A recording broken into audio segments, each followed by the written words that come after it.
They told me it was a game. A thrilling weekend of role-play, mystery, and survival in a remote lodge buried deep in the woods. What they didn't tell me was that the rules were real, and breaking them meant more than just losing. It meant not making it out at all. Welcome to Night Creepypasta Rules. Tonight's video is not just a story. It's a descent into something ancient, something hidden behind the facade of play. Werewolf, they called it. A classic game with 3 strange rules. But by the time I realized what was really happening, it was too late to back out. Stay until the end. Because the final twist will reframe everything you think you know. And once you've heard it, you may never trust your friends again. Leave a comment below. Tell me which rule chilled you the most. And if you make it to the last scene with your nerves intact, subscribe, because this isn't the only game that punishes curiosity. They say you should face your fears. Mine had followed me here, to this forgotten corner of Washington State, whispering echoes of slippery rocks and a friend's cry I couldn't unhear. Blackwood Creek Lodge. It had an address, a promise of brutal immersion, and 3 very specific, very strange rules for staying alive. Maybe this time, inside a game, I wouldn't lose control. Maybe this time, I could handle the stakes. The taxi driver hadn't said much, just cast nervous glances into the rearview mirror as the paved road gave way to gravel, then finally dirt choked by ancient pines whose branches clawed at the sky. He dropped me and my duffel bag where the track dissolved into mist and shadow. The engine noise swallowed instantly, unnaturally, by the trees. Blackwood Creek Lodge squatted ahead. Less a building and more a dark presence slumped against the hillside. Rain-slicked dark timber, windows like vacant eyes, reflecting the bruised twilight sky. The air hung thick and cold, heavy with the smell of perpetual damp, rotting leaves, and something else. Something sharp, metallic almost, like ozone after a distant lightning strike you never saw. Near her, silence pressed in, a physical weight broken only by the rhythmic, maddening sound of dripping water from overloaded eaves, somewhere above my head. My boots crunched on the sodden path, the sound too loud in the stillness. I caught a flicker of movement in an upper window, just a curtain stirring in a non-existent draft. Or was I already letting the isolation chew at the edges of my perception? Deep breath. Inhale the pine and decay. Exhale the doubt. This was the point. Immersion. Control. A chance to prove I wasn't defined by past failures. The heavy oak door groaned and opened on protesting hinges, revealing a cavernous main hall. Dim light wrestled against the encroaching gloom, glinting off the dusty glass eyes of taxidermy heads mounted high on the walls. Deer, elk, a bear whose snarling face seemed fixed on me. They felt less like trophies, more like silent, decaying guardians.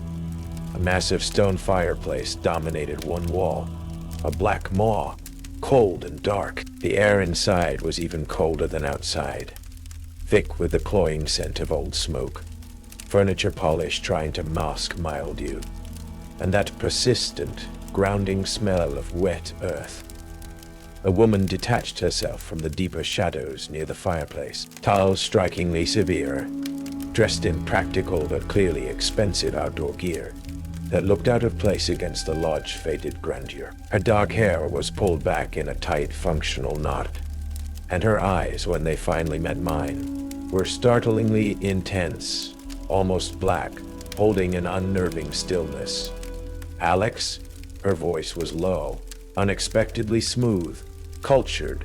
"Yes, that's me." My own voice sounded thin in the large space. "Serafina." She offered no handshake, just a slight, measuring nod.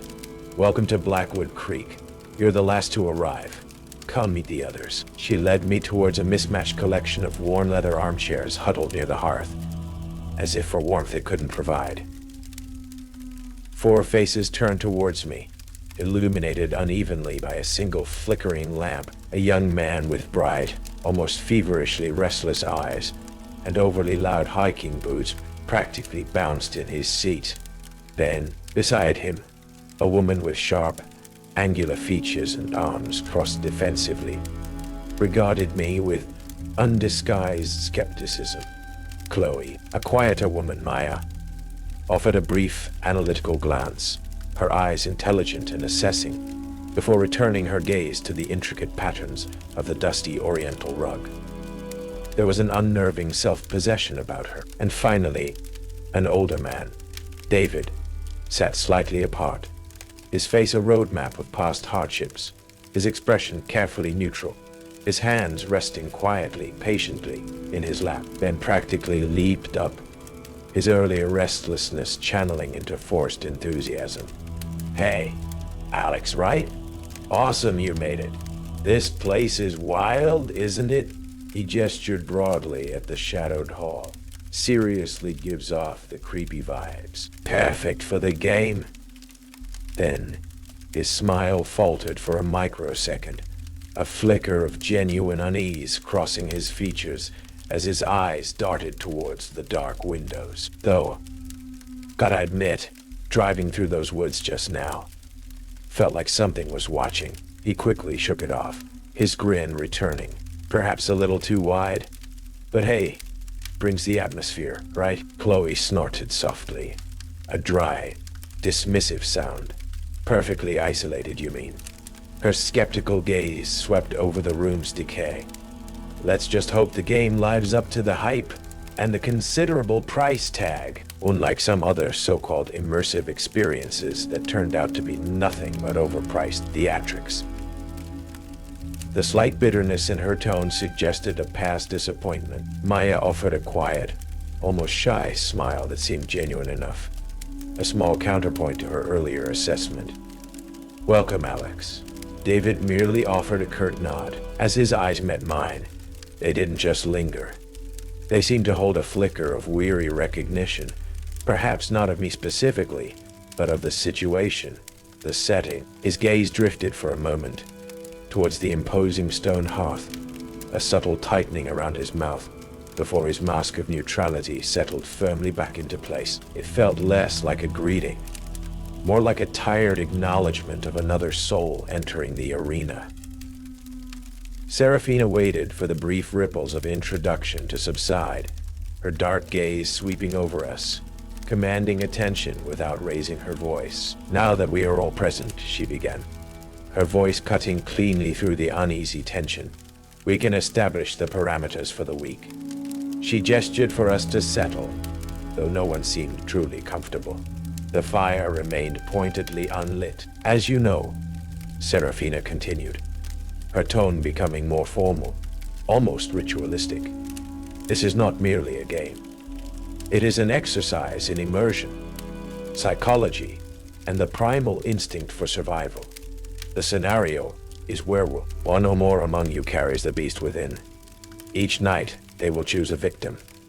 Each day, you, the villagers, must use your wits, your intuition, to identify and eliminate the threat before it consumes you all. But understand this, Blackwood Creek operates under its own unique conditions. A chill, entirely separate from the room's damp temperature, traced an icy path down my spine. The way she said unique conditions, it wasn't salesmanship. Serafina's intensity subtly increased, drawing the shadows tighter around our small group. She locked eyes with each of us in turn, a silent demand for absolute focus. "There are 3 rules you must adhere to," she stated, emphasizing the auxiliary verb. "These are not for game balance, not for thematic flair. Consider them essential for your own well-being within the simulation. They are absolute. They are non-negotiable." She paused, letting the weight of her words sink into the heavy, expectant silence. The only sound was the insistent punctuation of water dripping from somewhere unseen. "Rule 1. Her voice dropped slightly, becoming almost hypnotic, drawing us closer. "If someone is declared dead during the night phase, removed from play, and you then find them returned, seemingly unharmed, the following morning, you do not hold a vote that day. There will be no accusations, no deliberations concerning elimination. You do not question their presence, you accept it. And you wait. A nervous, strangled chuckle escaped Ben. Chloe frowned deeply, opening her mouth as if to voice the obvious logical objections rooted in her past experiences. But Seraphina's unwavering stare seemed to physically press the words back down her throat. Rule 2. Her eyes flickered towards the deeply shadowed corners of the room, as if acknowledging unseen listeners. If, at any time, I, as your game master, make direct eye contact with you, and blink twice, like so. She demonstrated a slow, deliberate closing and opening of her eyes, then again. It felt unnervingly intimate, yet cold. You must not, under any circumstances, reveal your assigned role or any significant game knowledge you believe you possess out loud for the remainder of that day cycle. Not to the group, not even whispered to an ally.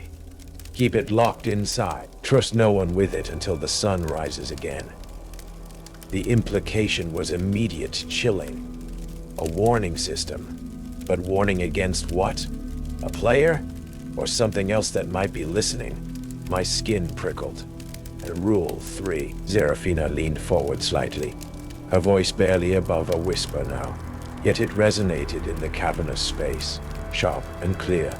During the night phase, should you hear howling, she paused, letting the word hang in the air. A true howl, emanating from within the designated safe circle, be it this lodge or another agreed location.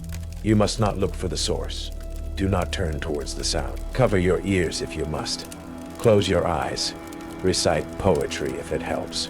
But do not seek its origin. Do not try to pinpoint where it comes from, ever. The silence that followed was profound, absolute, heavy with disbelief, and a creeping, insidious dread that tasted metallic on the back of my tongue. This wasn't just a game with quirky house rules. This felt different, ancient, dangerous. The careful structure of game felt like a thin veneer over something dark and hungry.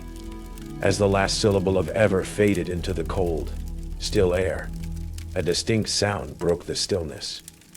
It wasn't the wind.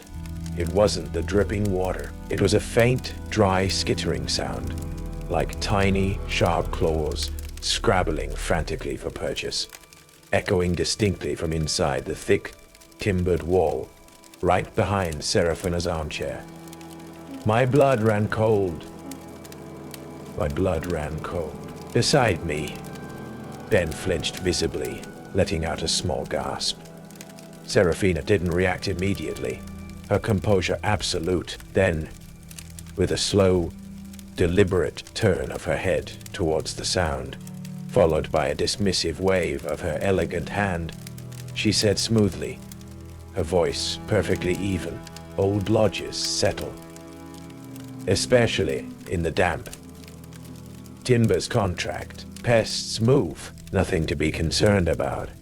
But the look in David's eyes just for a fleeting, unguarded second before his mask of neutrality slammed back down wasn't dismissal. It wasn't even simple fear. It was recognition and deep-seated, weary resignation. A cold knot tightened in the pit of my stomach, hard and heavy as riverstone. Settling wood didn't sound like that.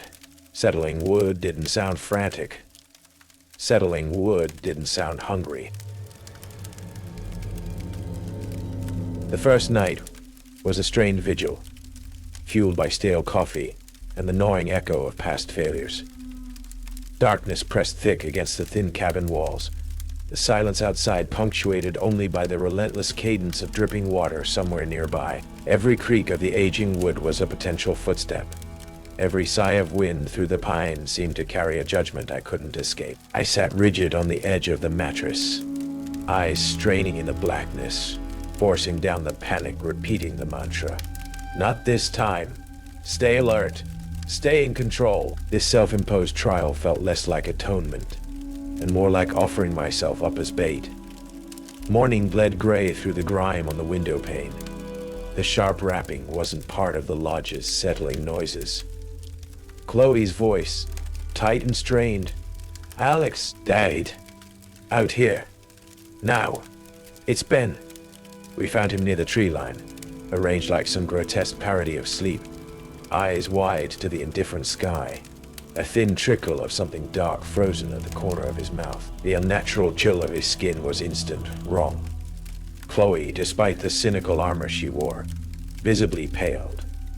David knelt, his face grim, then rose, shaking his head, a silent confirmation of the impossible. As we carried the disturbingly light body back, Serafina met us with infuriating calm. Leave him on the rug. Breakfast is served. It was during the tense silence over bowls of rapidly cooling oatmeal that the main door groaned open. Ben stood there. Or rather, a thing wearing Ben's clothes stood there. It shuffled forward, limbs moving with the jerky disconnection of a badly handled puppet. The vibrant spark in his eyes was gone, replaced by a dull, vacant stare. His jaw hung slack. No, Chloe breathed, scrambling back. She recovered quickly, her skeptical mind kicking in, overriding the initial shock. Look at the eyes, the skin tone. It's makeup effects. Very good, she conceded grudgingly, peering closer before recoil finally won, but still effects.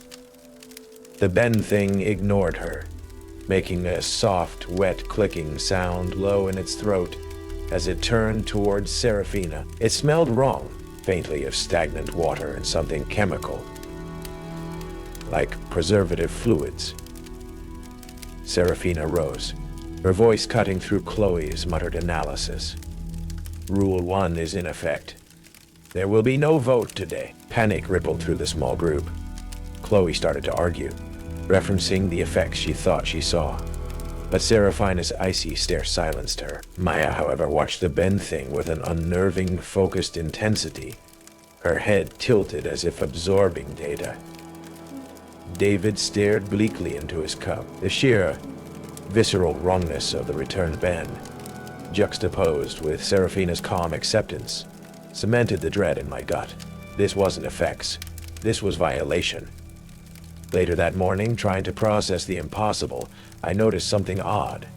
Something odd. A small stack of books on a side table seemed slightly askew, different from how I remembered seeing them earlier, dismissed as nerves. Then, passing the returned Ben who stood unnervingly still near the window, I felt a patch of intense cold radiating from him, chilling me despite the room's ambient temperature. As he shuffled slightly, my gaze caught the window pane behind him. Oh, I see. Shuffled slightly, my gaze caught the window pane behind him, drawn in the condensation, fleetingly visible. Was that spiral symbol with the 3 intersecting lines? It seemed to burn itself onto my retinas for a split second, before a drop of water trickling down erased it. It felt less like seeing something, more like receiving a message. The second night descended, thick with paranoia. Back in the dubious safety of my cabin, the darkness felt alive. Sleep was a forgotten luxury. It wasn't just imagined sounds anymore. A soft, rhythmic tapping started against the window pane, delicate but insistent. Then, closer, a faint whisper that seemed to brush against my ear, forming no discernible words but heavy with cold malice. I could almost feel a phantom breath on the back of my neck. My heart hammered against my ribs, the old guilt whispering that this was deserved, a tailored punishment. Stay in control, Alex. Morning brought only confirmation of escalating horror. David found Chloe's cabin empty, the window shattered outwards, glass littering the damp ground like frozen tears. Her skepticism hadn't been a shield. Perhaps it had been an invitation. Panic tightened its grip. We gathered in the main hall, the group shrinking, the fear palpable. Then the return stood vacant in the corner. The air crackled with suspicion. It has to be David, one of the remaining background players insisted, voice high-pitched. He knew things. Chloe argued with him yesterday. He was outside longer than anyone. As the accusations flew, David caught my eye across the room. When the panicked gaze of the accusers turned towards him, he subtly, almost imperceptibly, shook his head no. Not a denial of guilt, it felt like, but a warning against the act of accusation itself. Maya spoke then, her voice calm, seemingly reasonable. Let's not jump to conclusions. David's experience might make him seem withdrawn, but that doesn't mean. Yet her defense somehow painted him as knowledgeable, different, making him the easiest target. The vote was swift, desperate, fueled by fear rather than logic. David accepted it with that same profound weariness I had seen earlier. As Serafina gestured him out, he paused at the door, turning back to look directly at me. "Watch yourself, Alex," he warned, his voice low and gravelly. "Watch who you trust. This place, it gets inside you." Then the door closed behind him, leaving us with the chilling weight of his words. The remaining group tried to discuss strategies, defenses, anything to feel less helpless. My unease about Maya, about the whole setup, solidified. I felt the words rising. The need to voice the suspicion, to break through the facade. Serafina, about Maya. I think she... Blink! Blink! Serafina's eyes met mine across the room. The double blink was slow, deliberate, unmistakable. Rule 2. The warning pierced through my adrenaline like ice water. My mouth clamped shut, the accusation dying unspoken. A cold spotlight seemed to fix on me, marking me. Not just a warning. It felt like an acknowledgement, a selection. I see you seeing. Later, seeking refuge in my cabin, the cold metal of the doorknob felt wrong. Snagged there, stark against the dark wood, was the single strand of coarse silver-gray hair. Tangible proof. Unnatural contact. My hand trembled as I pulled it free. It felt like holding a piece of the abyss. Trust was a forgotten currency. Fear was the only thing binding the few of us left. Myself, Maya, the silent Ben Thing, and Mark, whose eyes darted constantly towards the windows. Even the dwindling firewood and packaged meals felt less like game mechanics, and more like the deliberate strangulation of hope by an unseen hand. We barricaded ourselves in the main lodge as the third night fell, dragging furniture, creating a flimsy island in an ocean of encroaching dread. The air grew thick, heavy with the scent of fear sweat, and the relentless cadence of dripping water that felt like the ticking of some infernal clock. Hours passed in near silence, punctuated only by Mark's shaky breaths and the occasional groan from the lodge's ancient timbers. Then the silence itself changed, deepening into a vacuum, sucking the very air from the room. It began, a low, guttural vibration, felt as much as heard, resonating up through the floorboards, humming in my bones. It swelled rapidly into a full-throated howl, multifaceted, layered with rage and agony, and an inhuman hunger that promised annihilation. It wasn't outside. It wasn't localized. It echoed from within the walls, the ceiling, the floor, seeming to emanate from the very fabric of the lodge, perhaps even from inside my own skull. It clawed at sanity, a sound designed to unmake the listener. Rule 3 screamed in my mind.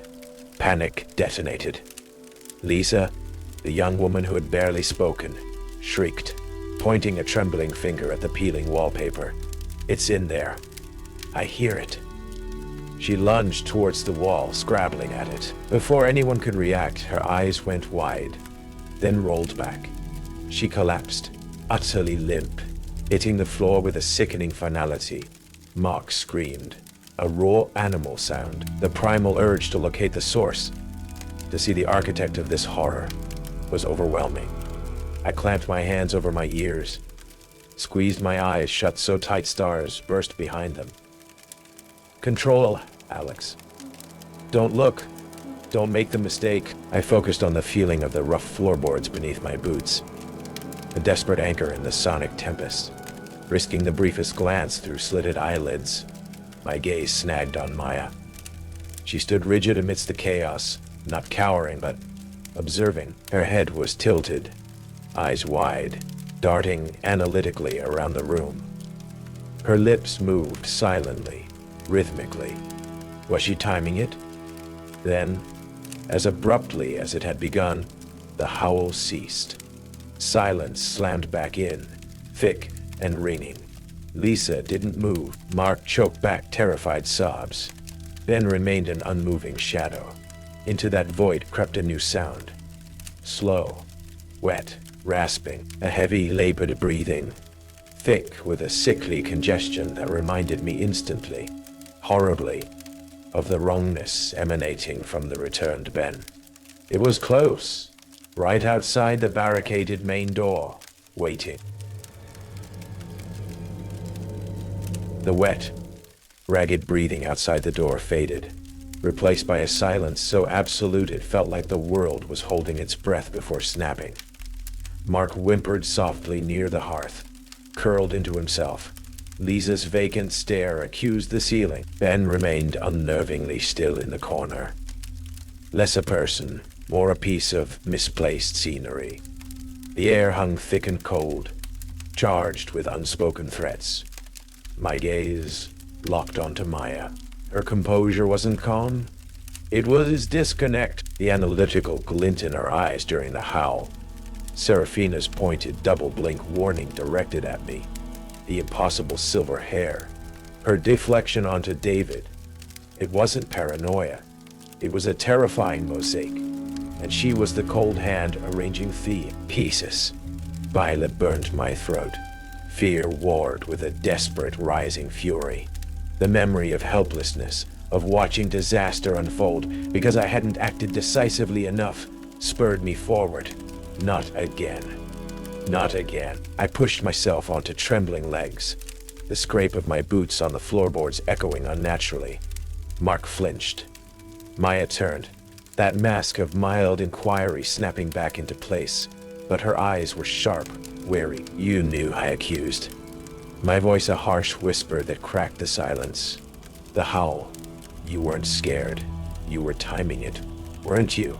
Analyzing it. I took a step closer, ignoring the tremor in my hands. And Ben's return? No shock, just clinical interest. Why Maya? Why steer us towards David? She offered that faint, pitying sigh again. Alex, fear makes monsters of shadows. This place, the game. It wasn't a game for Chloe. I shot back, the image of the shattered window flashing in my mind. Or Lisa. Was her weakness looking where she shouldn't have? Did she disrupt your precious ritual? The accusation hung heavy between us. The mask didn't just crack. It vaporized. A cold, zealous light ignited in her eyes, chilling me more than the room's unnatural cold. Her lips curved into a smile utterly devoid of warmth. Ritual? Yes. Precious. Essential. Her voice dropped, taking on a fervent, almost reverent tone. You still don't understand. This isn't about winning or losing. The Watcher requires balance, order maintained through fear, through the cycle.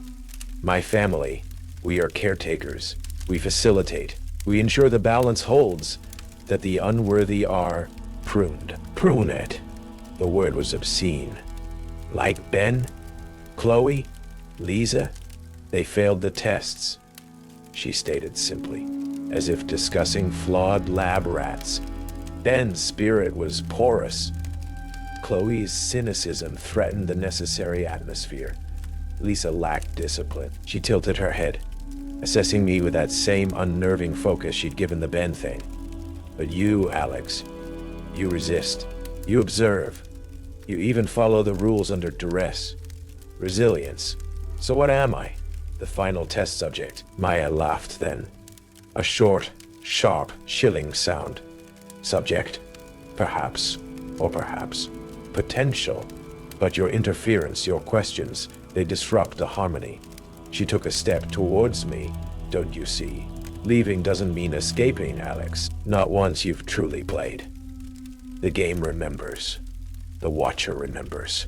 Her words, the sheer conviction behind them, acted like a key turning in some cosmic lock. The atmosphere didn't just shift, it fractured. The temperature plummeted instantly, my breath pluming white. The last flickering lamp on a side table sputtered and died with a soft sigh, plunging the vast hall into a disorienting gloom lit only by weak, sickly moonlight through the tall, grimy windows. A deep, groaning sound resonated from the massive stone hearth. A vibration felt in the teeth, and the whispers started again, louder now, more insistent, seeming to scrape directly against my eardrums. Fragmented names, broken promises, ancient threats swirling in the icy air. Dust sifted down from the high ceiling. The bend thing in the corner stirred, its head snapping towards us with an audible crack, a low, guttural growl issuing from its slack throat. Shadows in the corners of the room seemed to deepen, lengthen, detaching themselves from the walls and beginning to writhe, flowing like thick, dark liquid across the floor. "You've angered it," Maya hissed, a flicker of something, fear, exaltation, crossing her face. She lunged, not necessarily to attack me, but perhaps to restrain me, to offer me up. "It demands focus. Get away from me." I shoved her hard, stumbling backwards towards the dark archway leading deeper into the lodge. Behind me, Maya cried out, a sound of frustration. The bend thing lurched forward with unnatural speed. I plunged into the hallway's black maw, the air instantly colder, thicker, rank with the smell of decay and ozone. A door further down slammed shut with violent force. I risked a glance back. Maya was silhouetted against the moonlit chaos of the main hall, pursuing me with relentless focus. And behind her the shadows were pooling, rising, coalescing. I ran, terror lending speed to my exhausted limbs. Fate pounded on worn floorboards. The lodge itself seemed to turn against me. Another door slammed shut just ahead. Whispers skittered alongside me, seeming to echo my own fearful thoughts. I veered into what looked like the library, shelves packed with rotting books looming in the darkness. The door slammed shut behind me, the heavy thud echoing finality. Heavy breathing filled the confined space, slow, wet, rasping, seeming to emanate from the very walls around me, from the air itself.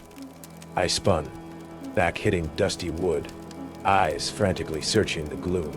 Maya stood framed in the doorway I'd just entered, blocking the path, her expression now terrifyingly serene, almost beatific. "You can't fight it, Alex," she said, her voice soft, hypnotic. "It chose this place long before us. It makes the rules. It is the rule."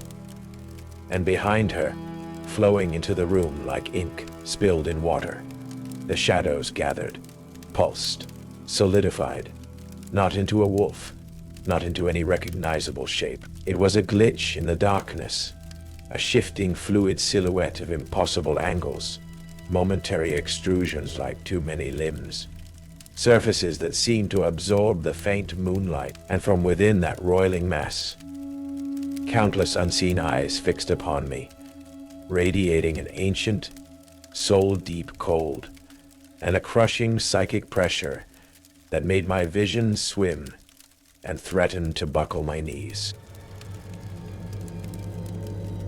Adrenaline is a deceptive fuel. It masks pain, overrides exhaustion, but it burns out fast.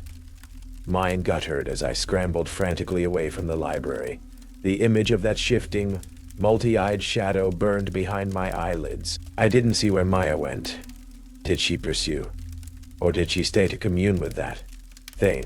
I didn't know. I slammed and bolted dusty doors behind me, plunging deeper into the lodge's labyrinthine corridors, each creak of the floorboards, each sigh of the wind outside seeming like pursuit. I eventually collapsed in what might have once been a small sitting room, furniture draped in white sheets like patient ghosts.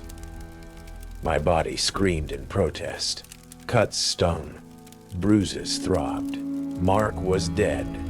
Lisa was dead. Chloe vanished. David cast out. Ben irrevocably changed. Serafina, who knew? And Maya. Maya was not playing a game. She was serving a master. Her words echoed, colder than the lodge's pervasive chill. Leaving doesn't mean escaping. The game remembers. If the connection wasn't just the place, then what was it? How could it remember? Dawn was a weak promise staining the eastern sky, but trapped inside these walls, it felt irrelevant. I had confirmed it earlier. Doors warped shut, windows unyielding. The path outside still lost in an unnatural, clinging mist.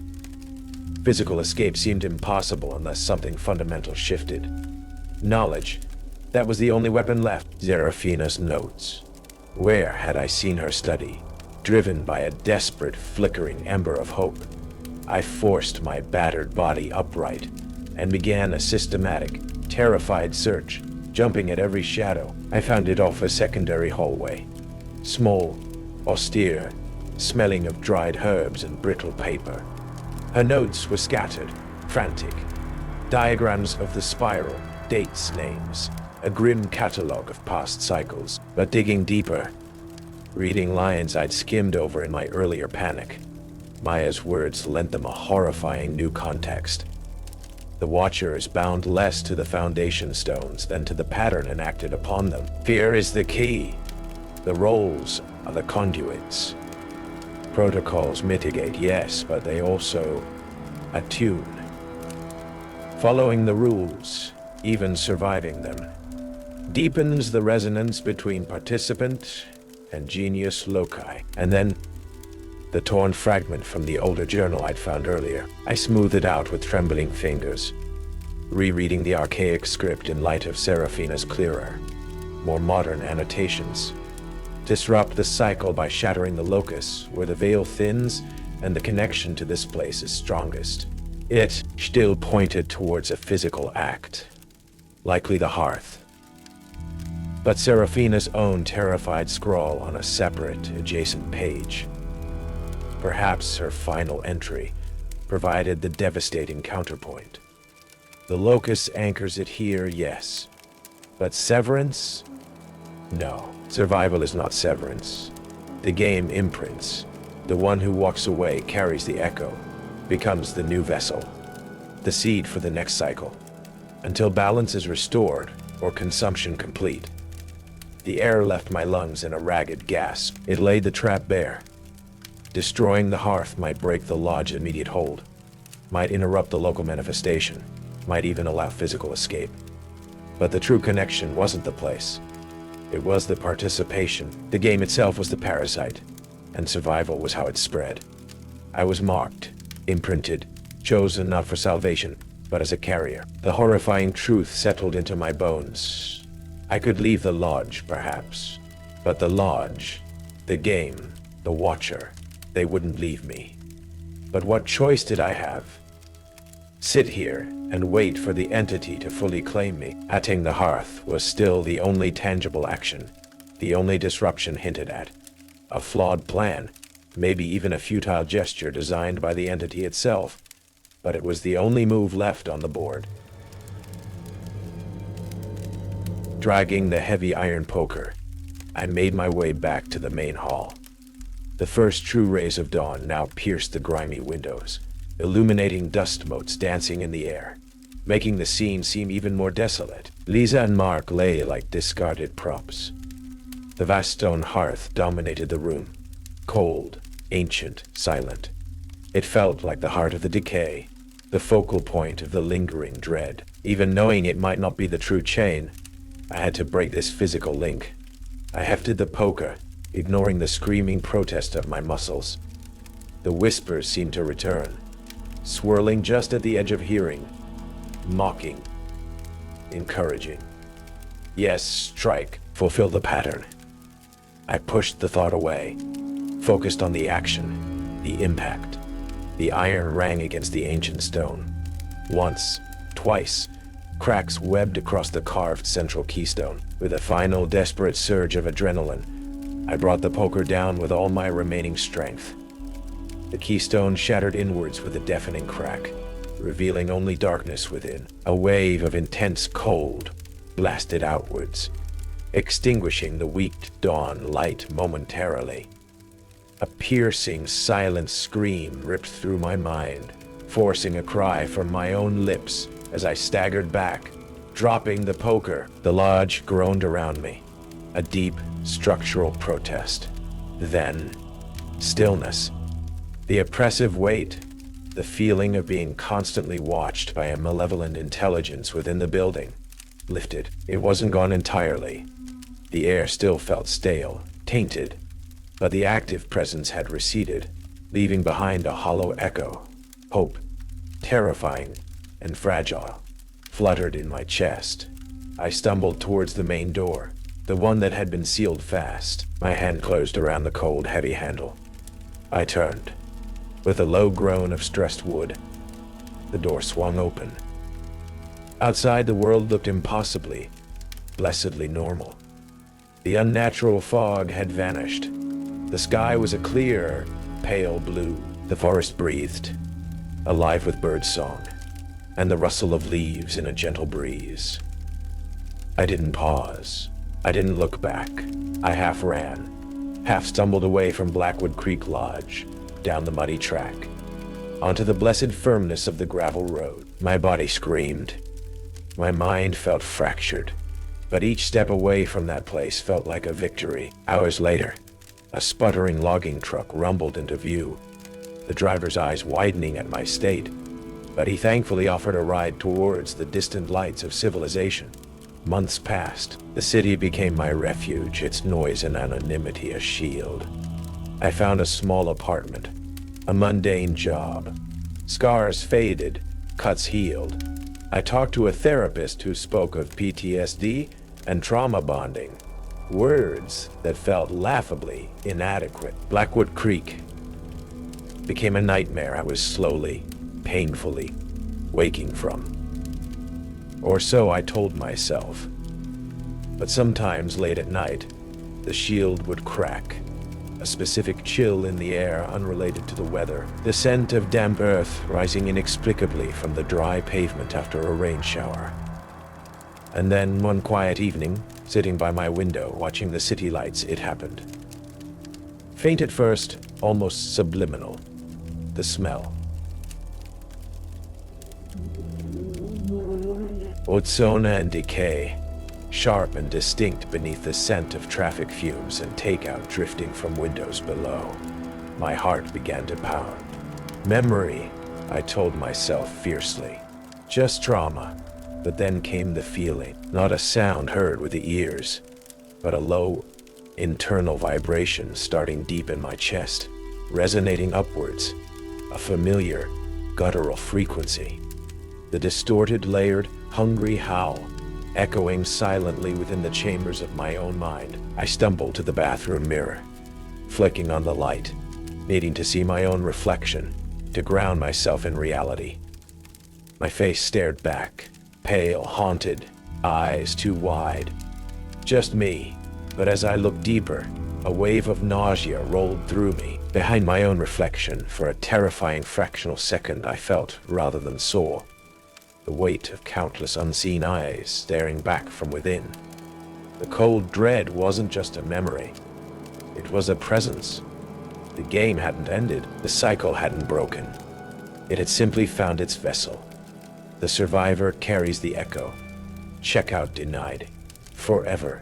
The rules were simple, but the price of following them, or worse, breaking them, that was something no one warned us about. What happened at Blackwood Creek Lodge wasn't just a weekend trip. It was a ritual, a cycle, a hunt that never really ends. Now I understand why Serafina called it a simulation. Why Maya never blinked when Ben came back from the dead. Why the howling came from inside the walls. And why I can still hear it, even now. If this story got under your skin, if one of those rules stuck with you, leave a comment. Tell me, What would you have done differently? And subscribe to Night Creepypasta Rules. Because the next time someone invites you to play a harmless little game in the woods, you'll remember this video. And you'll hesitate. You should.